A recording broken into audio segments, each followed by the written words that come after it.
우리는 지금 하나님은 우리의 아버지이시다라고 하는 이 성경에서 가르쳐 주신 가장 큰 이 말씀에 대해서 지금 은혜를 나누고 있고 또 많은 깨달음을 얻고 있습니다. 세상에 살면서 우리에게는 두 가지의 삶이 있습니다.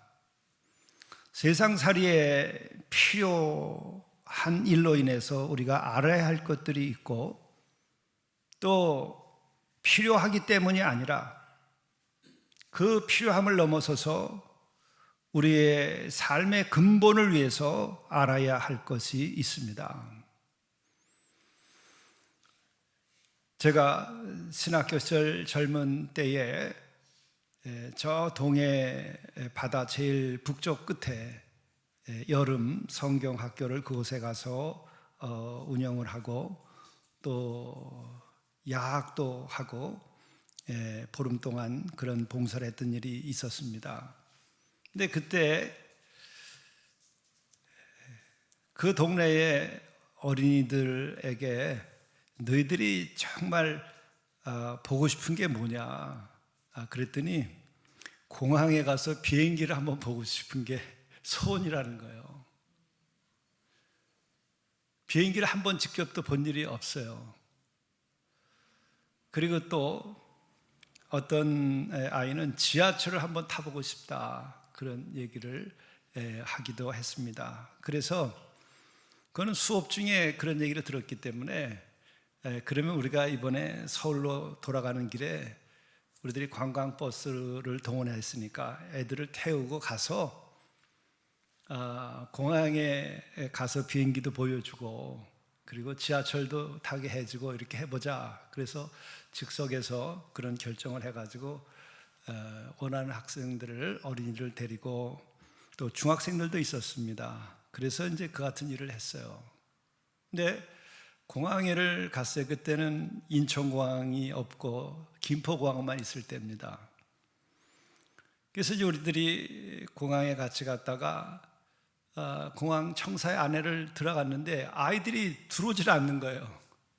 그게 왜 그러나 했더니 밖에서 이렇게 보는데 자동문을 처음 본 거예요. 그래서 우리는 그냥 자동문이니까 들어가서 안에 들어가고 있는데 사람들도 들어가는데 자기네들이 그 사람들이 들어가고 나면 문이 닫히는 거죠. 그러니까 멀리서 보면서 저게 언제 열릴까 기다리고 있는 거예요. 본인들이 다가가면 열릴 텐데 다가가지 않으니까 자동문이 안 열리는 거예요. 그리고 다른 사람들은 또 쑥 들어가고 그 들어가고 나면 문이 닫히는데 또 자기네들은 열리기를 또 밖에서 기다리고 멀리서 좀 떨어져서 기다리는 거죠.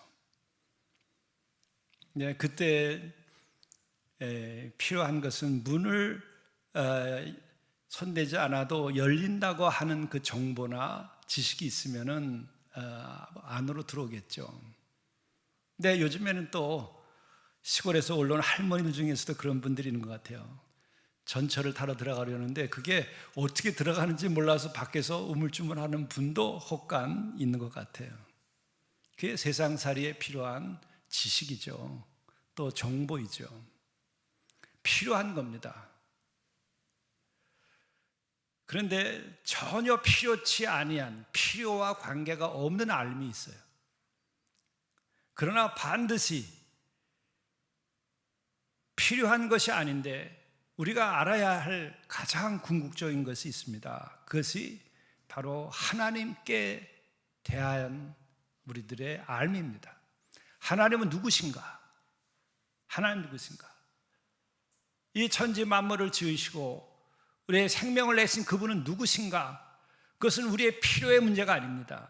필요를 넘어서서 근본적으로 우리 삶 자체에 대한 물음에 대한 답이고 우리의 삶이 끝난 다음에도 그 가야 할 곳이며 그것에 대한 질문에 대한 답입니다. 전혀 필요한 영역이 아니라 또 우리들이 이용할 수 있는 대상도 아닌 그분이지만 정말 알아야 될 것은 뭐냐? 하나님은 누구이신가를 아는 거예요. 그것을 알면은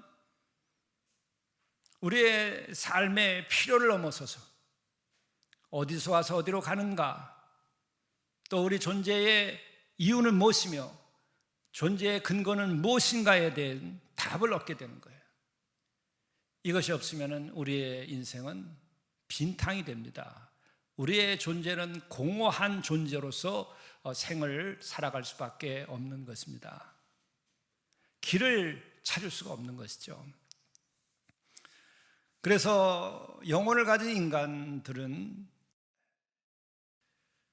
그분에 관해서 많은 생각들을 해왔어요.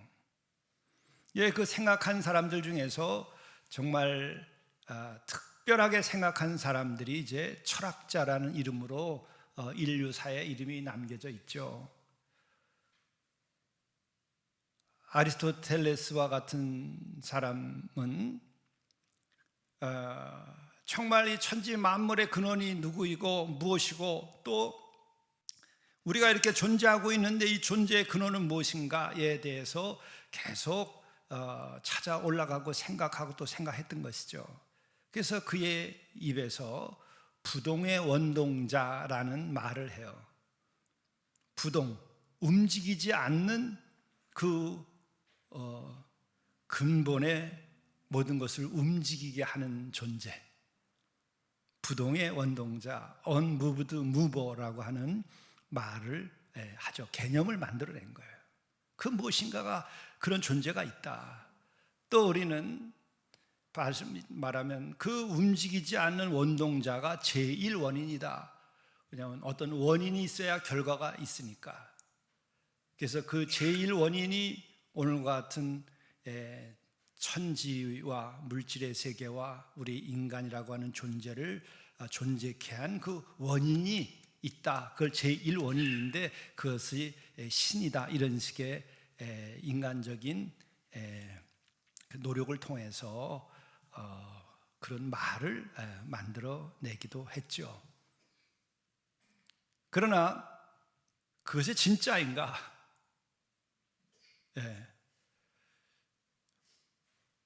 파스칼은 프랑스의 천재적인 철학자이기도 하고 수학자이기도 하고 한 존재죠. 그분은 인간의 이성으로는 우리를 지으신 그 하나님에게까지 이룰 수 없다. 큰 깨달음을 그가 얻은 거예요. 그래서 성경으로 돌아가게 돼서 하나님은 그런 관념의 하나님이 아니시다. 철학의 하나님이 아니시다. 사람이 추론해서 만들어내는 그 언어로 만들어진 그 하나님이 실체하는 것이 아니다. 이렇게 얘기한 거예요. 사람이 언어로 만들어 놓은 그것이 실제하지 않는다 이거예요. 그래서 이전에 모든 서양의 철학자들이 얘기하고 있는 신에 대해서 그것은 사람이 만들어 놓은 추론에 지나지 않는다. 실제는 그것이 아니다. 성경 안에 있다. 그래서 그는 하나님은 누구인가? 아브라함의 하나님, 이삭의 하나님, 야곱의 하나님이다. 이건 무슨 말인가? 계시된 하나님이라는 거예요. 하나님이 먼저 계시고 그 하나님이 우리에게 보여주셨다는 거예요. 하나님이 우리를 계시함으로 우리가 하나님을 아는 것뿐이지 우리가 하나님을 어떤 이성의 논리로서 찾아가서 추론으로 만날 수 있는 존재가 아니라는 거예요. 그분이 계시함으로 우리가 알고, 그분이 택하심으로 우리가 택함을 받고, 그분이 약속하심으로 우리는 약속을 받은 존재가 된다는 거예요. 그래서 이 철학자이기도 하고 또 수학자이기도 한 천재 파스칼이 이 같은 이야기를 함으로써 신앙을 이 철학의 세계에서 회복해내는 엄청난 일을 했죠. 근데 성경 자체에서는 뭐라고 또한 얘기합니까? 나는 스스로 있는 자다 이거예요. 출애굽기 3장 14절에 하나님 누구십니까? 당신은 누구십니까? 라고 하는 물음에 대해서 나는 스스로 있는 자다. I am that I am. 언어로서 해명되는 존재가 아니에요. 인간의 언어적인 추론으로서 무엇이라고 말할 수 있는 것이 아니에요. I am that I am. 나는 나일 뿐이다. 그는 언어와 인간의 추론을 넘어선 존재라고 하는 것을 말하는 거예요. 그것은 기독교 신앙에 있어서나 신학에 있어서는 처음부터 계속 그렇게 해왔던 것이죠. 그래서 토마스 아퀴나스라고 하는 천재적인 신학자이고 중세의 철학자이기도 하다고 말할 수 있는데, 그의 결론도 그겁니다. 우리의 이성으로는 하나님의 문 앞에까지는 갈 수 있지만은 그 문을 열 수는 없다. 문을 열어주시는 분은 하나님 자신일 뿐이다. 우리가 추론을 해서 그 앞에까지는 갈 수 있지만 그 하나님 자체에 대한 것은 하나님의 계시하여서 우리에게 보여주고 알려줄 때만이 우리가 알 수 있는 것이다. 이런 얘기를 하죠. 이것이 더 분명해지는 것은 종교개혁자 루터가 그렇게 얘기하는 것입니다. 인간의 세계를 관찰하고 이성으로서 우리가 추론해서 하나님의 본질을 붙잡으려고 시도하지만은 그것으로는 불가능하다. 하나님께서는 인간이 예상하는 영광과 권능의 모습이 아니라 십자가에 달린 그리스도 안에서 자신을 계시할 뿐이다. 십자가를 바라다 보면서 그 안에 계시된 하나님, 사랑이시고 구원이시고 하신 그 하나님만이 실제하는 것이다. 그래서 우리는 예수 그리스도는 곧 하나님의 계시이다. 예수 그리스도를 통하여 우리는 온전히 하나님을 안다. 그래서 예수께서도 말씀하시니까 나를 보았으면 하나님을 보았다. 근데 왜 또 하나님을 보게 해달라고 그러느냐, 그런 말씀하신 거예요. 그래서 예수 그리스도는 하나님의 계시이신 거예요. 이게 잘 정리가 돼야 돼요. 인간의 추론으로, 인간의 그 못으로 하나님을 그리거나 만들 수가 없어요. 20세기에 들어와서 대신학자로 얘기되는 분이 이제 발트라고 하는 분인데, 칼 바르트인데, 그분은 그런 얘기를 합니다. 하나님이 인간의 종교적 경험이나 철학적 추론을 확대해서 얻어지는 그 어떤 존재가 아니다. 하나님과 인간의 사이에는 질적인 무한한 차이가 있기 때문에 하나님께서 스스로 계시하는 것만큼 우리가 알 수밖에 없다. 그게 성경을 통해서 나타났고, 아브라함과 이삭과 야곱을 통해서 나타났고, 십자가를 통하여 나타났다. 예수 그리스도를 통하여 계시되었다. 이렇게 얘기하는 거예요. 하나님과 인간의 그 질적인 차이, 그 거리를 우리가 뛰어넘을 수 없는데, 하나님께서는 스스로 건너뛰어서 우리에게 오셨다는 거예요. 그걸 계시라고 얘기하는 거예요.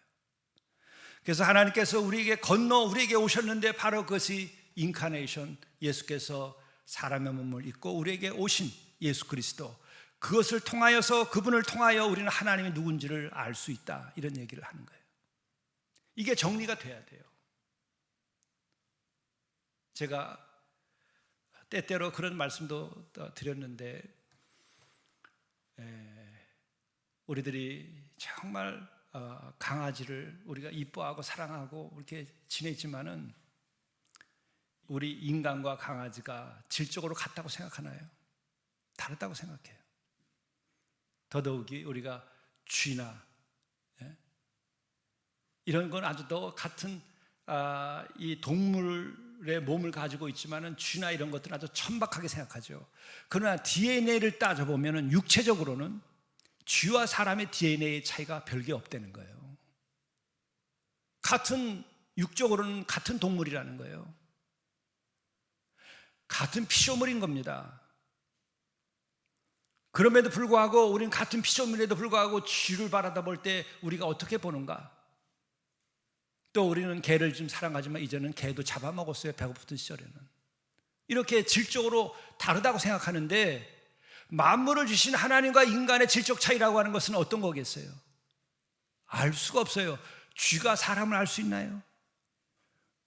우리가 개와도 대화를 때때로 몇 마디를 하지만은 개가 사람의 세계를 아나요? 개가 덧셈 뺄셈을 할 줄 아나요? 개가 효도라든지 인륜을 아나요? 몰라요. 개와 쥐와 사람의 차이에도 이렇게 질적 차이가 있는데, 만물을 지으신 하나님과 우리의 관계는 어떻겠어요? 개와 쥐와 사람의 관계가 같은 피조물의 반열입니다. 죄송하지만 같은 피조물의 반열이에요. 피조물로서 같은 반열이란 말이에요. 근데 만물을 주신 하나님과 인간의 질적 차이라는 것은 어떻게 하는 거겠어요? 이걸 알아야 돼요. 그러나 하나님께서는 인간을 사랑하기 때문에 인간에게는 쥐나 개에게는 없는 영을 주셨기 때문에 우리는 하나님과 대화하고 기도할 수 있는 존재로 살아가고 천륜과 인륜을 알고 하나님의 말씀을 알고 살아가는 거예요. 그렇기 때문에 우리는 개와 쥐와 다른 차원의 삶을 살고 질적인 차이가 있는 거예요. 그럼에도 불구하고 창조주와 우리의 관계는 칼 바르트가 얘기하는 것처럼 하나님과 인간 사이에는 질적인 무한한 차이가 있기 때문에 그 간격을 인간이 건너뛰어 갈 수가 없다. 우리가 은하수 넘어서 그 다음 은하계로 갈 수 없듯이 같은 피조물과 우주 안에 하나님이 만들어 놓은 피조의 세계 안에서도 인간이 달나라와 화성은 갈 수 있을지 몰라도 다른 은하로 갈 수가 없는 거예요. 그런데 하물며 이 모든 것을 지으신 하나님과 우리 인간의 관계에서 우리가 어떻게 하나님과 같은 지식과 정보를 가지고 있고 또한 우리가 하나님을 알 수 있겠느냐? 그분이 계시해 주는 것만큼 알게 된다. 그것이 깊은 통찰을 가지고 있고 믿음을 가지고 있고 또한 인도하심을 받은 올바른 신학을 한 신학자들의 말이에요. 그런데 바로 예수 그리스도가 우리에게 오신 하나님이 누구이신가를 보여주시는 그 계시 자체인데 그분이 말씀하신 게 하나님은 누구인가에 대해서 하나님은 하늘에 계신 우리 아버지다. 그렇게 말씀하신 거예요. 엄청난 이야기예요. 쥐가 우리를 아버지라고 부를 수 있나요? 맨날 쌀 뒤지 밑에 가서 구멍을 뚫고 쌀 훔쳐먹고 때로는 쥐똥을 싸놓고 더럽혀 놓고 이렇게 하고 또 병원군도 옮기고 그러는데 그 쥐가 나에게 아버지라고 그럴 수 있나요? 어머니라고 그럴 수 있나요? 안 돼요.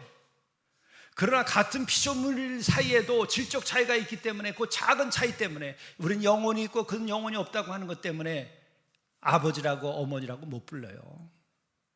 그런데 만물을 주신 그 하나님, 그 절대하신 하나님을 너희들은 하늘에 계신 우리 아버지라고 불러도 된다. 우리가 다 알 수 없지만은 예수께서 오셔서 그렇게 말씀하신 거예요. 그 하나님과 함께 계셨고 태초로부터 그리고 우리를 구원하러 오신 그 주님께서 내가 너희들에게 알려준다. 나의 아버지가 너희의 아버지 된다. 하늘에 계신 우리 아버지라고 부르라. 이건 계시예요. 그러니까 이것은 뭐냐? 성경의 말씀을 가지고 성경을 해석하라고 하는데 추론을 그 근거로 하게 되면 우리는 하나님의 형상대로 지음받은 존재이기 때문에 그 근거밖에 없어요. 그리고 하나님은 사랑이시고 우리를 구원하기를 원하고 사랑하고 계시기 때문에 아버지라고 불러라. 그래도 된다. 그리고 오늘 부연해서 말씀드리게 되는 것은 그 아버지 하나님은 또한 성경에서는 무엇이라고 말씀하고 있는가? 진리의 아버지이시고 사랑의 아버지라고 하는 말씀을 해주고 있어요. 이 말은 결론적인 부분을 먼저 말씀을 드리자면 이런 것입니다. 정말 그 아버지와 같은 마음으로 아버지됨으로 우리를 사랑을 하시는데 진리를 전제로 하고 있다는 거예요. 그 사랑 속에는 그 사랑 속에는 진리가 있다는 거예요. 그럼 뭔가 진리가 없는 사랑이라고 하는 것은 사람에게 갈 길을 잃어버리게 해요. 진리가 없는 사랑은 무질서해질 수가 있어요. 또한 사랑이 없는 진리라고 하는 것은 어떻게 될까? 그것은 사람을 정죄하게 돼요. 진리 그리고 또한 계명, 인간의 도리, 하나님께 대한 도리 이런 것을 얘기하게 되면은 거기에서 정죄되지 않을 인간은 아무도 없어요. 그렇기 때문에 하나님은 진리이시면서 사랑이시다라고 하는 얘기를 성경에서는 하고 있습니다. 진리의 아버지는 어떤 역할을 하는가? 신명기 6장 4절에 보면은 이스라엘아 들으라, 우리 하나님 여호와는 오직 유일한 여호와이시니, 이어서 오늘 내가 네게 명하는 이 말씀을 너는 마음에 새기고 네 자녀에게 부지런히 가르치며. 가르침이 있어야 돼요. 이것이 우리들에게 들어오는 거예요. 하늘 아버지가 원하시는 것이 무엇인가? 그 하늘 아버지는 우리에게 요구하는 것이 가르쳐 지키게 하는 것을 요구하고 있는 거예요. 왜? 하나님은 진리이시기 때문에. 진리를 가지고 있으니까 그것을 우리에게 주시면서 가르쳐 지키게 하라는 거예요. 가정에서 이렇게 가르쳐 지키게 하는 것이 없어지면 그 가정은 무너져요. 누가 하는가? 아버지가 하는 거예요. 또한 어머니가 해야 돼요. 어머니는 특별히 거기서 사랑의 역할을 해야 돼요. 가르쳐 지키게 하는 것은 아버지가 분명하게 하고, 또한 그를 품고 이끄는 것은 어머니가 사랑으로 해야 돼요. 이 두 사랑의 조화를 가지고 인간을 키우도록 하나님께서 이 질서를 세우신 거예요. 오늘 내가 네게 명하는 이 말씀을, 이 진리를 너는 마음에 새기고 내 자녀에게 부지런히 가르치며. 여기서 한 가지 우리가 부연하는 것은 그예요. 그 진리, 그 말씀을 너는, 부모된 자들은 먼저 마음에 새기고 그것을 가지고 네 자녀에게 부지런히 가르치라. 참 이 무서운 말이에요. 부모가 먼저 마음에 새기지 않고 가르치면은 자녀들은 순종하지 않아요. 순종하지 않아요. 부모가 먼저 마음에 새기고 자녀에게 부지런히 가르쳐야 돼요. 하나님은 이 진리이시기 때문에 진리를 가지고 우리 인간들을 아버지 되신 분으로서 사랑하고 이끄는 거죠. 이 같은 것은 시편에도 다 나오는 거죠. 여호와여 주의 도를 내게 가르치소서, 내가 주의 진리에 행하오리니. 여기서 주의 도라고 하는 도는 진리를 이렇게 번역을 한 거죠. 주의 진리를 내게 가르치소서. 하나님은 그 진리를 가지고 계십니다. 우리의 진리는 사람에게서 나오지 아니하고 근본으로는 하나님께로부터 나온 거예요. 우리 존재가 하나님께로 나온 것처럼, 천지 만물이 하나님께로부터 시작된 것처럼 진리도 도도 하나님께로부터 시작된 거예요. 그래서 우리들이 나와서 기도하며 마음의 문을 열고 무릎을 꿇고 하나님께서 나에게 지혜를 주시고 진리를 주기를 원해야 되는 거예요. 스승은, 목회자는, 모든 인도자들은, 직분자들은 이것을 먼저 해야 돼요. 내가 먼저 나와서 주의 도를 내게 가르치소서, 주의 진리를 내게 가르치소서.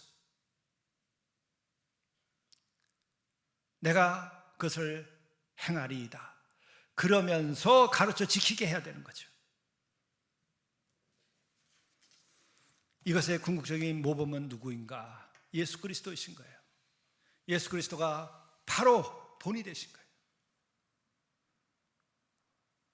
그리고 그뿐만 아니라 그분은 내가 곧 길이요 진리요 생명이라고 말씀하십니다. 그러므로 우리는 궁극적으로는 예수 그리스도의 말씀과 예수 그리스도의 삶과 십자가를 우리가 바라다보면서 예수님을 닮고자 할 때에 진리가 우리에게 들어오는 거예요. 하나님은 그 예수 그리스도를 통하여 진리를 계시했기 때문에. 그래서 우리들이 예수 그리스도를 정말 사랑하고 묵상함으로써 그 진리를 얻을 수가 있는 거예요.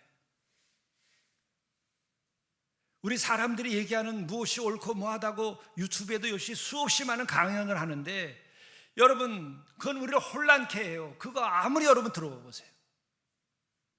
여러분의 구원과 진정한 진리와 사랑이 성취되는지. 아니에요. 시간을 보내는 것이 지나지 않아요.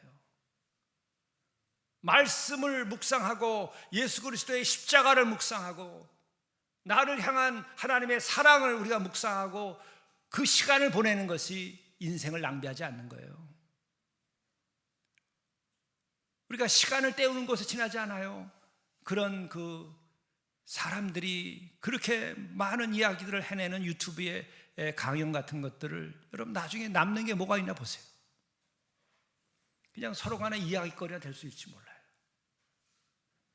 그래서 말씀을 묵상하고 십자가를 묵상하고 또 그래서 우리가 맨발로 묵상하는 묵상의 길을 공동체에도 만들어 놓았는데 제가 며칠 새벽마다 해보니까 그렇게 은혜가 될 수가 없어요. 하나님은 하나님이시고 저는 피조물이고 하나님의 은혜와 사랑 가운데 제가 오늘도 깨어서 이 아침에 이렇게 걷고 있습니다. 그냥 그것만으로 깨어나고 그것만으로 은혜가 돼요. 그리고 맨발로 걸을 때에 그동안에 얼마나 우리가 세상을 사납게 살고 지배하고 폭력적으로 살았는가 하는 느낌이 들어오면서 반성을 하게 돼요. 차가운 아침에 그 이슬 젖은 대지를 밟으면서 나도 피조물에 지나지 않는데 군화를 신고 짓밟듯이 신발을 신고 이 대지를 짓밟으면서 교만하게 살았구나. 흙에서 와서 흙으로 돌아가는 내가, 이게 하나님의 섭리인데 자기 우상에 빠져가지고 인간의 우상, 종족의 우상에 빠져가지고 대지를 신발로 신고 짓밟으면서 천리길을 돌아다니고 만리길을 돌아다니면서 행세를 하고 살았구나. 이게 제 고백이에요. 신발을 벗는 순간에 내가 근원이, 이 육신의 근원은 여기서 왔지. 하나님이 흙으로 지으시고 생기를 불어넣어 주셨지. 그런 것 자체가 진리고 깨달음이고 또 이 몸으로 이것을 체득할 때에 그렇게 은혜가 되지 않을 수가 없어요. 그리고 놀라운 것은 영과 혼이 다 맑아져요. 육이 맑아져요. 건강해지는 걸 경험해요. 여러분들은 와서 한번 해보세요. 여러분들을 위해서 만들어진 겁니다. 이 같은 것도 또한 하나님께서 천지를 지으시되 이 같은 사랑으로 지었다 하는 것을 생각하게 됩니다. 그리고 끝으로 사랑의 아버지에 대한 상징은 딱 하나만 십자가와 더불어 생각하면 됩니다. 그것은 탕자의 비유예요. 아버지한테 재산 달라고 그리고 저 잘라서 집 밖으로 나가고, 그게 결국 다 망하고 주염염의 돼지우리에 가서 돼지 먹는 먹이를 먹으면서 살다가 아버지께로 돌아오게 되죠. 피조물에 지나지 아니한, 이것도 그렇습니다. 아버지와 자식의 관계라고 하는 것도 어떻습니까? 그 자식의 근거가 아버지예요. 그 궁극적인 것은 하늘아버지지만, 근데 그 아버지의 관계를 끊고 지가 밖으로 나가가지고 그렇게 돼지우리에서 정말 자기 인생을 살 수밖에 없다가 결국 집에 돌아오는데, 그 아버지는 어떻게 그를 맞이합니까? 우선 기다렸어요. 또 왔는데 정말 두 손을 벌리고 달려나가서 목을 끌어안고 입을 맞추고 품습니다. 정죄하지 않고 따지지 않고. 그게 하나님의 아버지라고 하는 거예요. 그게 십자가에 대한 이야기입니다. 십자가의 구원에 대한 이야기예요. 하늘 아버지는 어떠한 분인가? 이러한 사랑의 아버지이다. 무슨 관념적이고 추상적인 존재가 아니에요. 무슨 제1원이 이런 게 아니라 인격적인 존재예요. 인격의 가장 인격인 사랑의 존재이고, 그 같은 것은 예수 그리스도의 가르침과 예수 그리스도의 십자가의 사건을 통해서 계시된 거예요. 사건화된 거예요. 구원이 역사로 나타난 거예요. 이게 기독교 신앙이에요. 이것 말고 인간에게 길이 있겠나 생각해 보세요. 이것 말고 더 큰 진리가 있겠나? 이거보다 더 나은 사랑이 있겠는가? 이거보다 더 큰 은총이 우리의 인생에서 있을 수 있겠는가? 이게 마지막이고 궁극적인 것이고 가장 높은 것이고 가장 거룩한 것이에요. 그래서 바울도 그 율법으로 그렇게 사망의 고통을 느끼고 살다가 예수 그리스도의 십자가로 인하여 구원받은 그가 그 사랑의 아버지에 대하여서 고백을 하는 거죠. 우리가 아직 죄인 되었을 때에 그리스도께서 우리를 위하여 죽으심으로 하나님께서 우리에 대한 자기의 사랑을 확증하셨느니라. 이게 기독교예요. 이게 복음이에요. 이게 하나님은 하늘에 계신 우리의 아버지시다라고 하는 것이고, 그 아버지는 진리의 아버지고 사랑의 아버지라고 하는 것이에요. 이것이 우리의 신앙입니다.